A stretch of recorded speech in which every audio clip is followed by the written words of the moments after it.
Over winter break, Frank put a shotgun in his mouth and killed himself in his mother's home, which was not his home. But I can understand not wanting to die in a place you're not sure will care for your bones after you've left them. Maybe break is a generous word because I was back in the home my father had left, and I was never going back to school. But ghosts have a way of knowing where all the keys are hidden, what kind of pacification the most guarded beast will submit to. It's 2 a.m., and a person I have left behind is telling me someone I had lived with is trapped behind the present tense forever.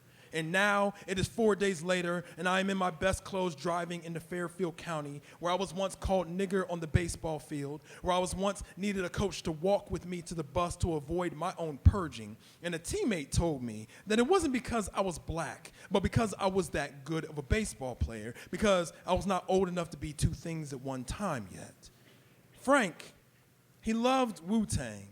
And he once argued me who had the best verse on Triumph, but no one at this funeral knows this story, at least not the part where Frank kissed my forehead at a party while we reenacted Ghost and Ray over the music too loud for anyone to be truly sober that night. There's a humming here whenever another mourner approaches me with this trespass glare, and I hope that Frank knows that I am here again to a tree that looks at my neck and misremembers gravity to see him lowered into the world that tries to claim me each and every day. I don't want him to see me as brave, but to know that I too understand what it means to walk into a cathedral and hear every lock turn behind you. The stained glass is sometimes just light born in a better neighborhood, and I can smell the gunpowder you swallowed every time I startle a flock of birds that will never be still again.